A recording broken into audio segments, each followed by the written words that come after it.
95.1 Nigeria Info.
Welcome back to Hard Facts. Stay on track with Nigeria Info. And PFN, the Stone Bishops. Talking about Mourinho and AS Roma, Paulo Dybala have joined forces with Mourinho. And then so the aviation workers also want to join the strike. More access to all the top stories and more. 95.1. Let's talk.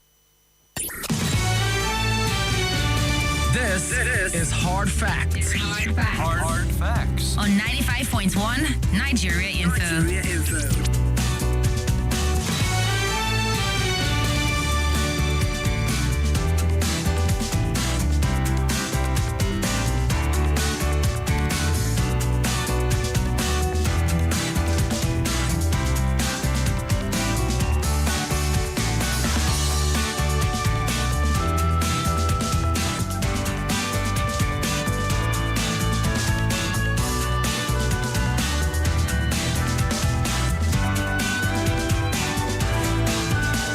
All right, a very good afternoon to you. Thank you for staying with us. This is 95.1 Nigeria Info FM, your passionate radio station, talk and sports news radio station. Welcome to the show. It's good to be back at work. Beautiful, amazing Tuesday afternoon from the capital city, broadcasting from the capital city to the rest of the world. Where are you listening from? We are streaming live on YouTube and on Facebook at Nigeria Info Abuja. So you can quickly tell us where you're listening from. I know we have quite a number of listeners from all over the country and even outside the country. So from Ghana, Enugu, from Kogi State, Ondo State. Just comments, go right to the YouTube and Facebook pages and type where you're watching from. Would like to know and give a shout out to you. We are also live on other socials at X at Nigeria Info Abuja or ABJ on X. So you can go ahead and send your comments. Hashtag hard fact. Hashtag hard fact. You can also use hashtag let's talk. We'll get your tweets there and we'll read out what it is that you are saying as we look at some of the biggest stories. As a matter of fact, the three biggest stories happening in the country at the moment. And my name is Gabriel Spector, Radio's finest. Somi is right here in the building as well. Hi, Somi. Hello, Gabriel. Good afternoon. Welcome. We do have a guest joining us, a distinguished senator. Somi. Senator Rick, we're good to have you here this afternoon. Welcome, sir. Thank you. It's been a while. Yes, it has. Like, yes, it has. like 5 years now.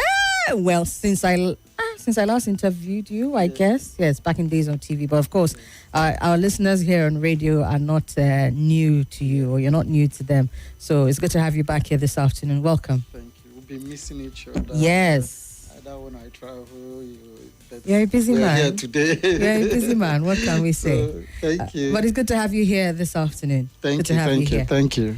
All right, let's get into the Yes. big stories. Indeed. But sad moments for, we'll just quickly start off with this, if you'd indulge us, Senator. Sad moments for the world of broadcast and journalism in Nigeria, as, well, a distant colleague would call it, because she was a broadcaster and journalist, a Rise TV anchor.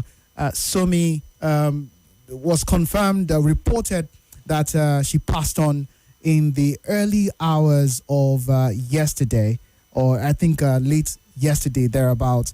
The news broke out this morning from the platform of Arise TV, and we also join our voices to send our condolences to the family of Arise TV, to the family of Somtochukwu Christel Madwagu, Yes. as well. And we say we send our heart, our love to those who are grieving in this moment, that may God comfort all of them in these very trying times for the Rise TV family and the family. I mean, she was a former beauty pageant Yes. in the country. It's just really sad. And, you know, I saw a tweet on her page where she tweeted something. She said, "May Nigeria not happen to me and my family." This was last year. She made that tweet. And it's sad to read the terms upon which she lost her life. It was a robbery incident. Yeah, very sad, especially for those of us that are in the media sector, it's like one of us who has, the life has been cut short with great dreams, and she used to be in UK. She decided deliberately, out of patriotism, that she wants to come back to Nigeria. And that is Nigeria she is going to, want to contribute to her fatherland. It's not to say that it's not a good decision, but it calls us to, or those responsible, to form policies, implement policies. Like we have social contract, we have already relinquished to protect and serve in our best interest, to look again. A lot of issue of insecurity has been in FCT. Yes, it's good, the roads are good, all those structures are good, but there are other things that entails running of the city that are very, very, very still much lacking, that the administrators are not paying attention. The issue of crime, the issue of insecurity is on the high. It needs to be looked into. This is one of it again, unfortunately. The other areas, but I don't want to do it so that it doesn't deviate from the issue of deaths. I will actually sort of touch on a number of them, because it did seem as though if proper care was taken, whether from the point where, because according to Arise TV, when she was taken to the hospital. Before that, the police were alerted to the incident when it was happening. 14 or 15 armed robbers were said to have, 15 armed men were said to have invaded her apartment, which is a 16-flat, 4-story building in the Katampe area of the city. So the team came prepared, 15 armed men, and according to Arise TV, security personnel at the premises said the police were alerted while the robbery was ongoing, but there was no quick response, or there was no response at all. That's one of the issues that happened, and also the case about what happened at the hospital, where it was said treatment was initially and they are asking for police report or those so all of that sad, led to the unfortunate passing. Is that thing that makes people say Nigeria has happened to her? That statement, Nigeria has happened to you, is a statement of the fact that Nigeria in form of those who are entrusted to protect the citizens have not worked enough to give us that kind of dream we aspire and want as Nigerians, to be up there, at least to enjoy the basic minimum standard when it comes to security, when it comes to standard of living, human development index, all the infrastructure, health, education, those things that are the standard that we all like. Today, anyway, it's part of the topic we are going to be discussing. The issue of the scarcity that have returned back again. Like you move 2 steps forward, 3 steps backward, you stop, you come back to square one. Yep. It's frustrating to some Indeed. Nigerians. Yes, it is. Just like you said, Somi, there's so many issues to unpack on this. We'll be moving on very shortly. You touched on the security concerns. It looks like, are we to say that the security apparatus in the FCT is stretched thin? Because how do we explain that? It's indicting to say that the police were alerted while the robbery was ongoing, and they didn't show up, or it took a long while for them to show up. That's one. 2, this reoccurrence issue of attending to emergencies, either accidents or robbery victims at the hospital. This reoccurring issue whereby if they don't see a police report, they are not going to move. We've been here several times. I remember sometime last 2 years, a lady, I think it was a pregnant woman that had an accident, lost her life, was a national issue as well. Where do we go from here? Because now we've lost a bright light, a bright star, one that has represented Nigeria even on an international stage. And she's come back home to say, you know what, I want to serve. I want to contribute to the positive narrative in the country. Where we are complaining about brain drain in the medical sector, some people are coming back. So this has been stolen from us. She, according to reports, jumped down from the flat upstairs downstairs. To get away from them. Get away. It's a sad narrative. It's a sad way for a 29-year-old woman to lose her life in Nigeria. A lot of issues, Senator. This security, and of course, this particularly the health sector, attending to emergencies. How do we resolve these issues? So everything are linked. It's structural defect, governance failures, and like you use the word security stretch thing. No, they are not stretch thing, because to say they are stretching mean that they are doing their best, but maybe they were overwhelmed by this is issue that they were called, there was no response. So the thing we are saying, this is actually the nation's capital. This is the seat of power that houses all the headquarters of all the security, intelligence, paramilitary agencies. This has system to everything, be it security. Because if here is not secure, if people are not secure in the nation's capital, where else will Nigerians be secure? So if in a place where the security infrastructures are very close by and they are not activated enough, and people have been crying about the issue of insecurity of crime. So it's the issue of that is not well activated. Sometimes people may not even know the lines to call, or their awareness maybe. I think it's time to actually also activate this kind of communal kind of sense of security. We have this a whole of society, a whole of be a brother's keeper. There should be a link between every neighborhood to security institutions, and government should make FCT and residents feel more secure. There should be a standard. The intelligence and security architecture should be activated. If peradventure this thing happened and there was a call and there wasn't immediate response, I think there should be consequences for it. Let me round up with the hospital. Okay, yeah, sure. We've been talking about this for ages now. That human life first. You know that even if you call someone red-handed in the maybe in the exchange of fire, a killer or a robber was shot, you have to first of all treat that person, revive, still take the person to court. The court will properly pronounce either death sentence or whatever, life imprisonment, before you can act. What is the essence? The essence is humanity. You have to save life first. So we have to look at this issue of police report. I don't think it should be on the part of the victim to provide that report.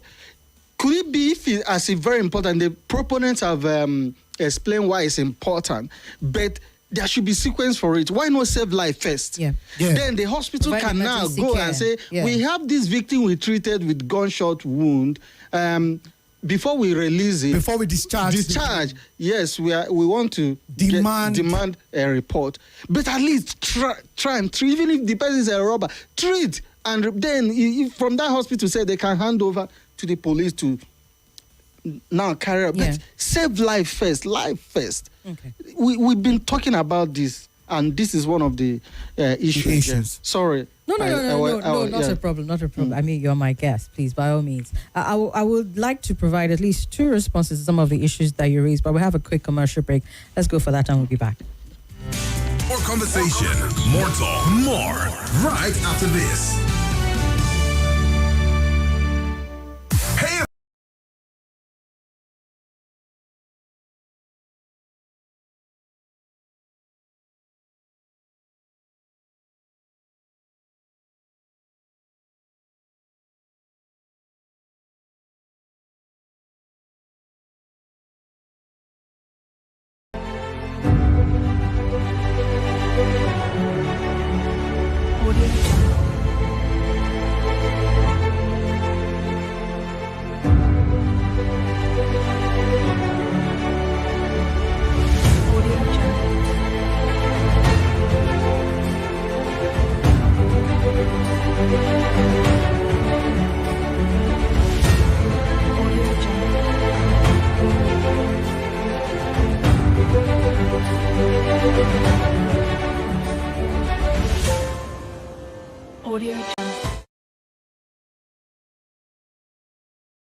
Connection established.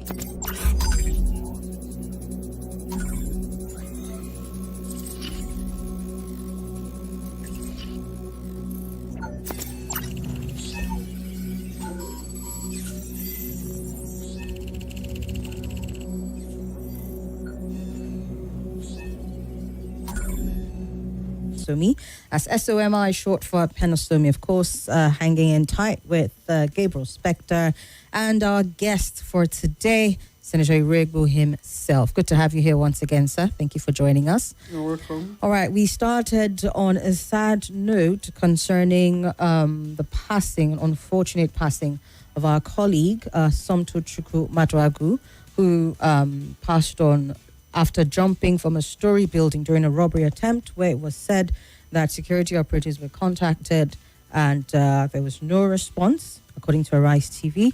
And then also, by the time the lady who was taken to the hospital, unfortunately, could not be treated on time, she ended up passing on. And we're addressing some of the concerns around that. I would just say this very quickly, Senator, before we move on to the next story. You talked about activating communal, what's that? A kind of sense of security, communal security. You know, either community policing or kind of self-defense. Not really in terms of, but like in the olden days, or where you have people who keep vigilant, or be your neighbors, watch out. There's this security awareness sensitization, whereby you look out for each other. You have the number to call, what to do when things happen. Just have this sense of security for everyone. You know, that's the kind of I would thing. say, then link up depending on where you're staying in the FCT, that's probably one of the things that is keeping a lot of communities and a lot of areas safe, because they already have it. And it is, in some instances, they're able to build it to the point where they even now have a quick response or a great relationship with the security operatives within the area, and then it works for them. Some estates have police posts within their estate, so if you're lucky to have that, then your own is good, God has blessed you. But if you're not, then it becomes a bit difficult. Which takes me to the next step when you talked about a response line or a line you can call. I'll share with you my personal experience. We had a robbery in my estate not too long ago. And by virtue of, reporters, corresponding, some of them who have that relationship, a number was given to us to say, call, right, call the control, I think it was the control room. There is a control room, the Nigerian Police Force, if I understand it correctly. And he said, call this control room. And then they will give you the number of the nearest police station to you, maybe the DPO's number or something, and so that you can alert them to what is going on. That's for people who don't have that quick number to call, right? And in my particular instance, and I felt so bad. My instance, we called the number, and the person on the other end of the line was admonishing us. Why are you calling this number now? Go to the DPO, call the DPO in your area. Say, if we knew the number to call, we would not be calling you. Yes. So what is the point of you being the control room, the person who can refer numbers, if when we call, you give this to us? So to our, unfortunately for us, it had happened.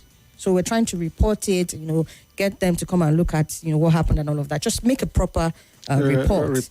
God forbid that number had been contacted while the robbery was still going on. That's it. That's what we're talking about. That's the response. What we're saying is that most times it's not as if Nigerians don't have information to volunteer.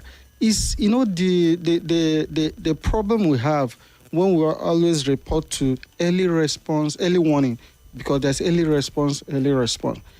Early warning or early warning has not always been the issue, but it's the early response. The response. Most times you have this number, you call, you report, and no action. Sometimes let's even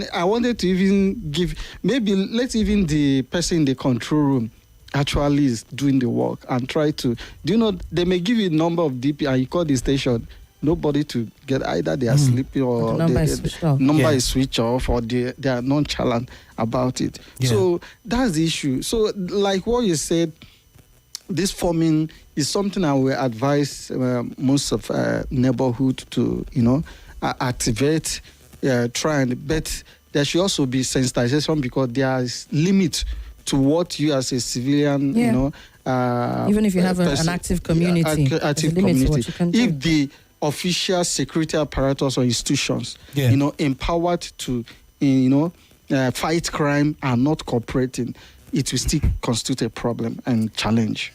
All right, then. So many on issues to pack, but we have to move on. May the soul of Somi Matuaku rest in peace. All right. We're not moving far away from security. This time around, it's a governor taking his other governors to task on the matter of security. Governor Abdullahi Sule of Nasarawa State charged his counterparts to take full responsibility for security in their state, stressing that the unprecedented resources now available to them, he said, leave no room for excuses. He was speaking on Monday at the 2025 Northern Nigeria Investment and Industrialization Summit in Abuja, and he noted that the monthly allocations to the three tiers of government, he said, is enough for them to be able to tackle whatever security issues are plaguing the governors, especially in the northern states. He was speaking and very, very vocal about this. He noted that this monthly allocations had quadrupled under the reforms of President Bola Ahmed Tinubu, making a large pool of funds available to them, and said based on this, you should have no excuses. You should be able to tackle the unrest and the security issues in your state. I will share more on the report, but right now my system is acting up. Maybe Gabriel can bring a little more about it. But, he went into details about exactly how much, for example, each his state, for example, had received and all of that, and said, look, we can't still be complaining as much as we are with all these allocations that are being pumped into the state. So he said, take responsibility. Every state now has resources to secure its people. Stop blaming other people for our security. If we're blaming anybody, he says, we should be blaming ourselves. He went ahead to highlight progress in Nasarawa State, talking about how his administration had compelled investors in solid minerals to establish a number of plants in the state. You know, he went on and on and on about what's been done and all of that. But as far as security... Giving his scorecard there. Yeah.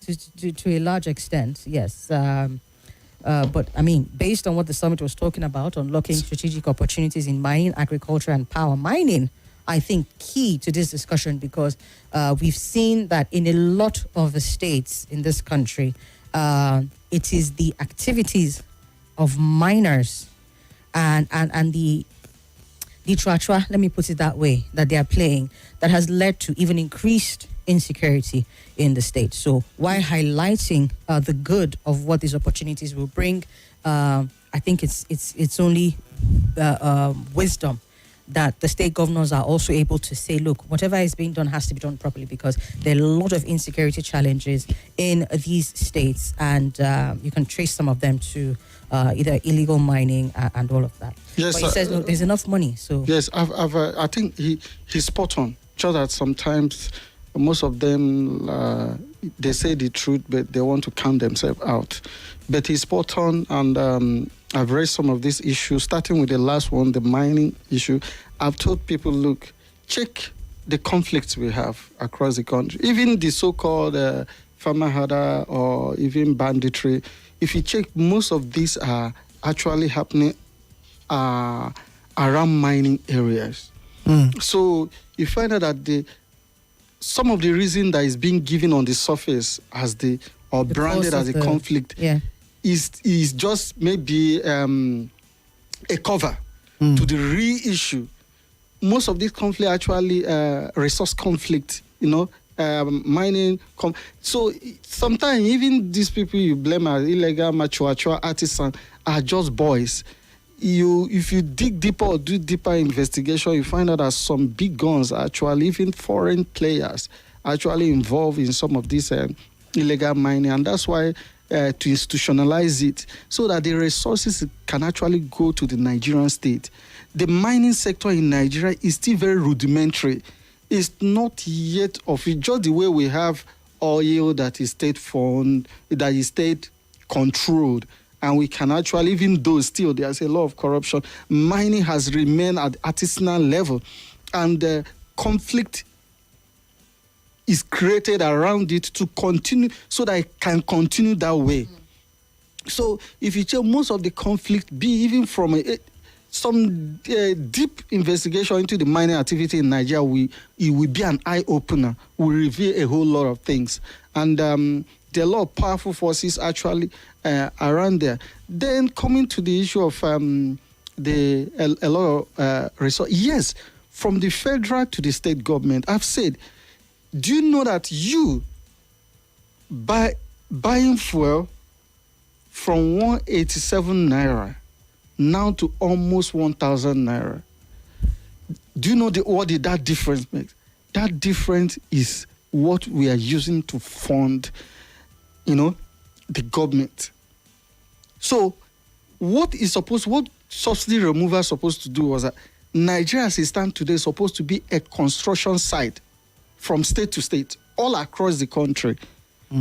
Because a lot of money has been released for the government to do a lot of projects, be from in the health, road, education, a lot of things. We're supposed to be seeing the benefit, seeing the impact. But apart from few projects here and there that they use as symbolism and tokenism, if you ask, okay, what have you done? They just mentioned, okay, we are constructing this road and this road. Not much is going on. It seems as if most of this money is hoarded. Okay, for example, in the past, we used to have our annual budget. What we have like defense budget alone this year used to be like total annual budget in the past. So to tell you, yes, inflation has come along the way, but there are a lot of funding that is in the hands of government from the federal to the state.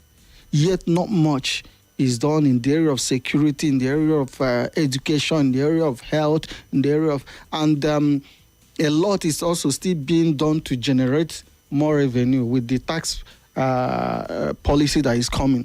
Yes, to generate revenue is good. I don't have anything against it. But if you are not physically disciplined, if you are not accountable and transparent in the way you use resources, just the way this money is come, they distribute it to state governors, and you don't hear anything about it again, and that's the end of it. You only hear the quote, they give money to state, they give more money to state, they give more money to state. What have you done with that money? Or in a situation whereby now the money is more available to be laundered. What I mean laundered, in a state-sanctioned laundering. For example, you have to buy this for 2,000 naira, and you are using 40,000 to buy it. A road project that is 1 billion, you are using 20 billion. And they are clapping, hey, they did road. For how much? Nobody's even, because Nigerians are so deprived of good governance that even if they see a glimpse of it, they applaud without any scrutiny. Even upon that, only few that are doing it, and even few that do it, at how much? You check that a lot of funding are laundered through those projects. A project, maybe you're doing renovation of one center like that should be 5 billion. You're using 34 billion, 35 billion. I don't know whether you're following what I'm. So you find out that, yes, there's more money, but how is it utilized? More money to somebody that is frivolous doesn't make any meaning. It's more money to be more frivolous.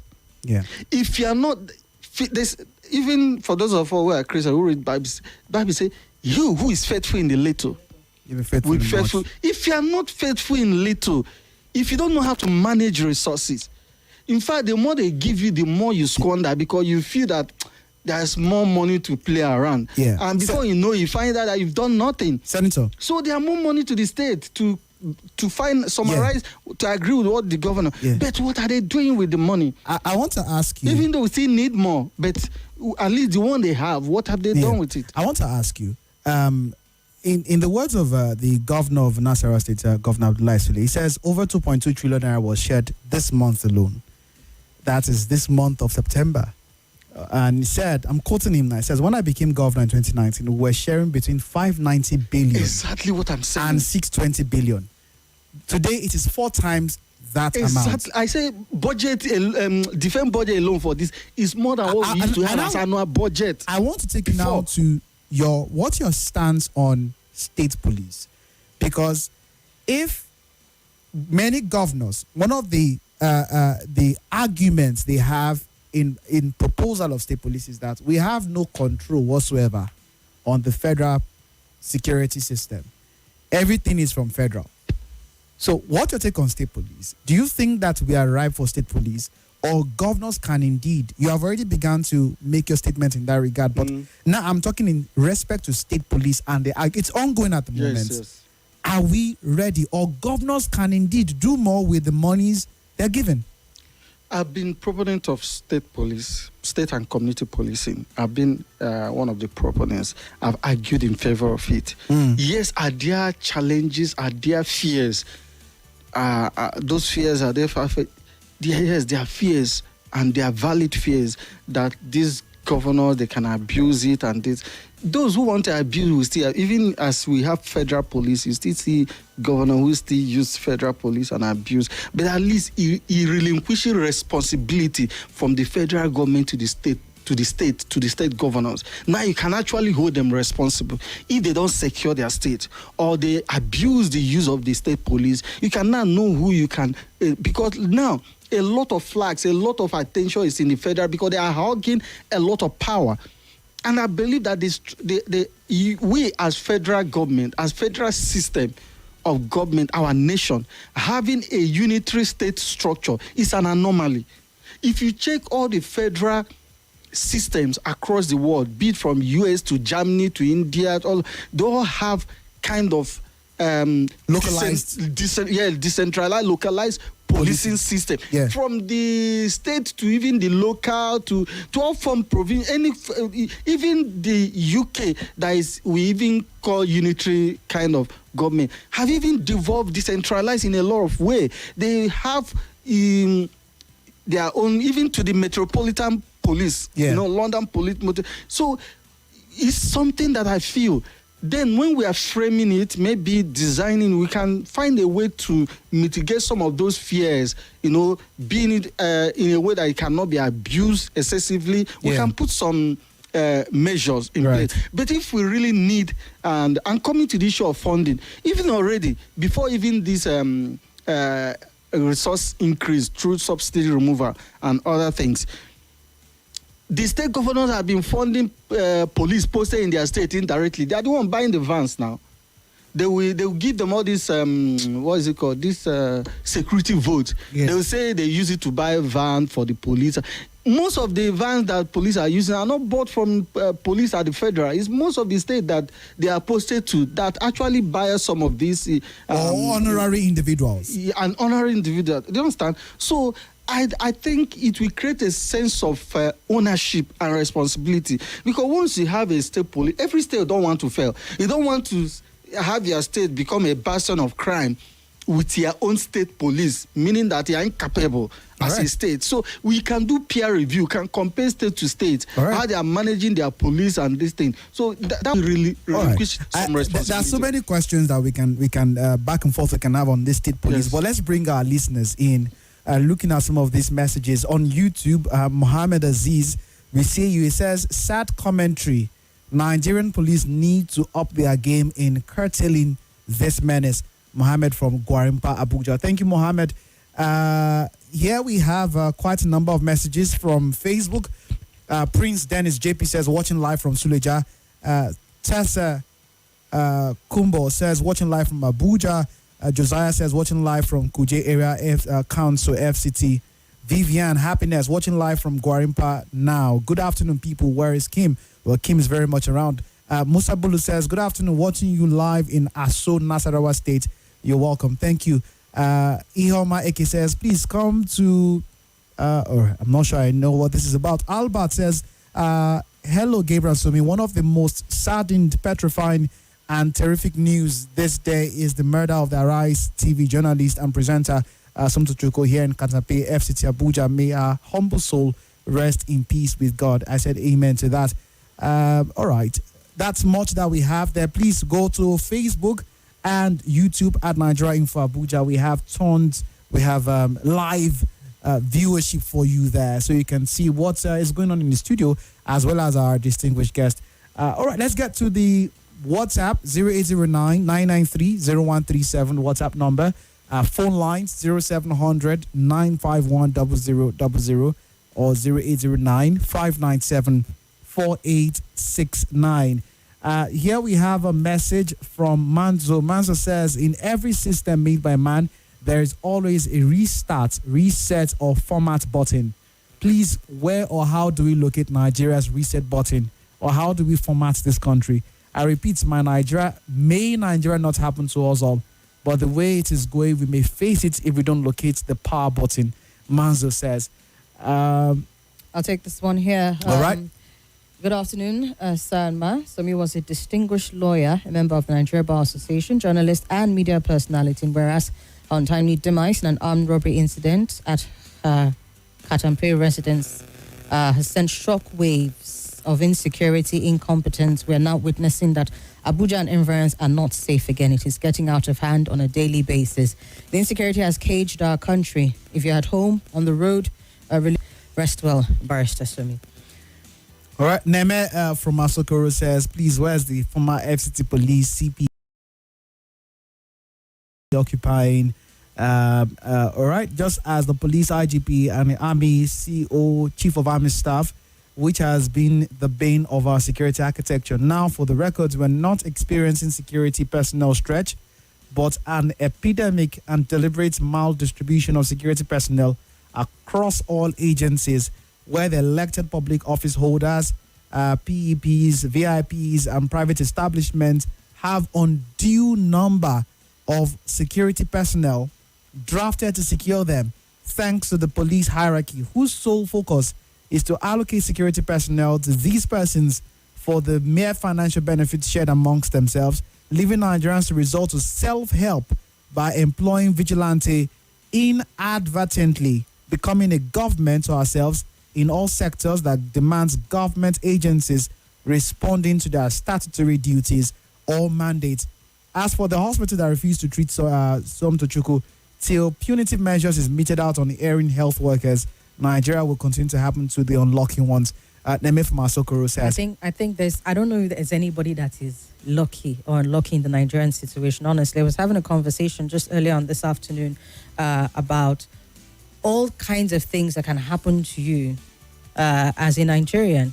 Yeah, maybe you look at some of the ones who are high and mighty and say their tendency to be able to deal with it is a lot higher. But the truth is that, I mean, we're talking insecurity. Yeah. They are kidnapping top down, from top to bottom. Bottom to top. Well, either way, everybody's caught up in that ugly web of insecurity. Kidnapping, what they call it now, armed robbery, as in this case. I've also been a victim to some extent.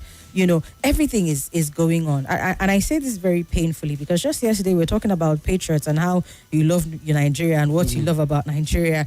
And literally the next day we're saying, may Nigeria not happen to you. So it really is a thing of shame. I'll come back to what you said, Senator, about governors, who possibly will then look at it as a case of, I don't want my own security apparatus to fail now that I am in control of a state security structure.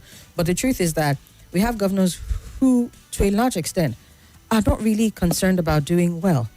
Because even when they fail, what system do we have in place to put them in check? You talked about security votes. We've been having a concern about security votes for the longest time. We know that governors, if not all of them, a large number of them, receive the security votes. What happens to how they are used? How do we check them to say, what did you use it for in terms of contribution to security in our state? You were talking about, they will not want their own state security apparatus to fail. Look at what happened with the law that enabled them to generate electricity for their states. How many state governors are looking into that and saying, this is something that I can ride on and I can, make use of as the governor of Nasarawa State called it, unprecedented resources to set up generating systems and plants or what have you to power up the states. So it's looking like they really, really don't. They're not trying to impress anybody. Okay. Yes. What you said is not that you didn't. You had your point there, but there's a difference between when someone is given a sense. For now, they have this. They have the avenue of escape, of excuse. For example, that look, I'm only chief security officer in name, in theory, that I don't control any. They can give that excuse and they can be backed. They have valid reason to give that excuse. But when there's no excuse, their cover is blown. Giving state police, meaning that the cover of the governors are blown. They can have the luxury of not doing anything and blame it on the federal government now. And you can't blame them. They don't control police. They can't even command a DPO if the DPO doesn't respect or they are not in good time with the federal government or the IGP. If IGP say a commissioner should not obey the governor, a commissioner will not obey the governor. And the governor can high on under that. And then the security vote is shrouded in secrecy. Do you know how much they give your state government the security? Nobody knows. The federal allocations are not. So what would you say? Federal allocation is not tied to security. What I'm saying, a defined security responsibility. Security vote is shrouded. It's a federal like a secret court. Yes, it's a federal government control. You can't hold them responsible for anyhow they use it. So what then can we? No, what I'm saying is when responsibility is defined. And is under public scrutiny, is known. For example, state police, we know that now state controls this police. You have nowhere to hide. Either you succeed or fail. But if you continue to say, okay, they fail, for example, a child is mature enough to go and stay. You say, because this child, if I leave him, how is that child going to live with forever? Let the child go and learn, make mistake, fail, and wake up, and that's how that child learns. But if you continue to hold the child, say you must continue to live, and the child is not growing, you are still holding. When will that child mature? Is it when you become a grand, you are going to your grave? It's always good. Yes, let them, so that we can actually judge them. You don't have anybody to blame again. You don't have the luxury to. One day, one of the state governor then was crying that he want to, in Zamfara, one former Zamfara state, that he cannot control anything, and that every time that governor will run away, come to Abuja, come and stay. One time he says, is it whether he say is the sins of Nigeria that is causing COVID-19. Later he said that he's powerless because he does not control any security apparatus architecture. So now, if such is the case of state police, that governor will not have excuse. Let's take a quick break, sir. We'll be back. What's your big idea and win 2.5 million at www.innovation.naseni.gov.ng or call